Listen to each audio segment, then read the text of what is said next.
അതേപോലെ ഏഞ്ചൽ 2.5 മണിക്കൂർ സബ്വേ ഒക്കെ പിടിച്ചിട്ടാ വന്നത്. അപ്പൊ ഏഞ്ചൽ എന്നോട് പറയുന്നു, നീ ഇത്ര കാലമായിട്ട് സബ്വേയിലൊന്നും കയറിയിട്ടില്ല ചോദിച്ചു. അപ്പൊ ഞാൻ പറഞ്ഞു, ഞാൻ ഇത്ര കാനഡയില് ഓൾമോസ്റ്റ് 5 years ആയെങ്കിലും ഞാൻ ഇന്നേ വരെ ഇവിടുത്തെ സബ്വേയില് കയറിയിട്ടില്ല. ഞാനും അതില് അപ്പൊ നിങ്ങൾ സ്പോയിൽഡ് കാറൊക്കെ ഉണ്ട് ഇവനെ അത് പക്ഷെ ഞാൻ കാനഡയിൽ നിന്ന ഫസ്റ്റ് 3 years എന്റെ കയ്യിൽ കാറൊന്നും ഇല്ലായിരുന്നു.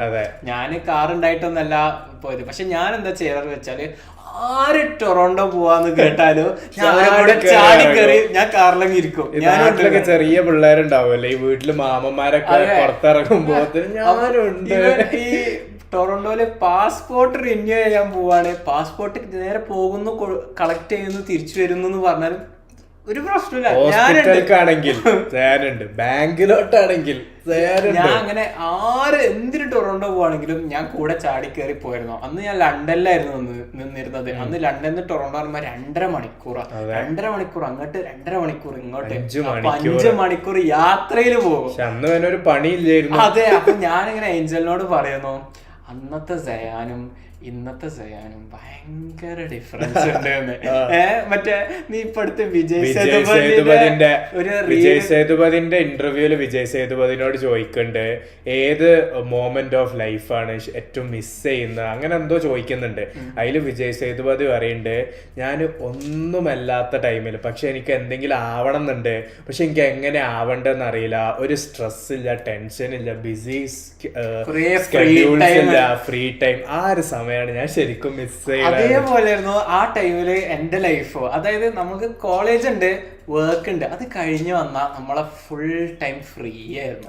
അത് ആ സമയത്ത് പിന്നെ ആ സമയം നമ്മൾ എന്ത് ചെയ്യണം? സിനിമ ആണോ സിനിമ ആണോ, സീരീസ് ആണോ സീരീസ് ആണോ, പുറത്ത് പോവാ. ഇപ്പൊ ആരെങ്കിലും എന്തെങ്കിലുമൊക്കെ ഒരു ആവശ്യത്തിന് വിളിച്ചാല് ഞാൻ അങ്ങനെ മൈൻഡില് മെന്റൽ ജിംനാസ്റ്റിക്സ് ചെയ്യണം. അതായത് ഇത് അവിടെ പോവാണെങ്കിൽ 4 മണിക്കൂർ ഇന്നത്തെ ദിവസം അങ്ങനെ പോകും, പോഡ്കാസ്റ്റിൽ വർക്ക് ചെയ്യാ ആ സമയം, അല്ലെങ്കിൽ വ്ളോഗ് ക്രിയേറ്റ് ചെയ്യാ, ബിസിനസ് ഉണ്ട്, പിന്നെ ജിമ്മ്, അങ്ങനൊക്കെ ഓരോ ചിന്തകള്. അപ്പൊ ഇപ്പം ഇന്നത്തേനൊന്നും ഇപ്പൊ ഞാനൊക്കെ ഒരു കാര്യം പറയുകയാണെങ്കിൽ എത്രയോ കാൽക്കുലേറ്റ് ചെയ്തിട്ടേ ഒരു ഡിസിഷൻ എടുക്കുള്ളൂ. ഞാൻ ഇപ്പൊ അടുത്ത് ഞാൻ എവിടെയോ ഫുഡ് കഴിക്കാനോ അങ്ങനെ എന്തോ പോയി. അപ്പൊ ഞാനിങ്ങനെ ലാപ്ടോപ്പൊക്കെ തുറന്നു വെച്ചിട്ട് അപ്പോഴത്തേനും നമ്മളെ പോഡ്കാസ്റ്റ് വർക്കും എന്റെ വ്ളോഗിന്റെ വർക്കും കാര്യങ്ങളും ഇതൊക്കെ ഞാൻ ചെയ്യായിരുന്നു. അപ്പൊ ഞാൻ അങ്ങനെ എന്നിട്ട് അതൊക്കെ കഴിഞ്ഞ് ഞാൻ അടച്ചു വെച്ചിട്ട് ഞാൻ പോകാൻ നേരം ഞാൻ അങ്ങനെ മനസ്സിലാലോചിച്ചു, പണ്ടൊക്കെ ഞാൻ ഈ കഫേസിലൊക്കെ പോകുമ്പോ ലാപ്ടോപ്പിൽ വർക്ക്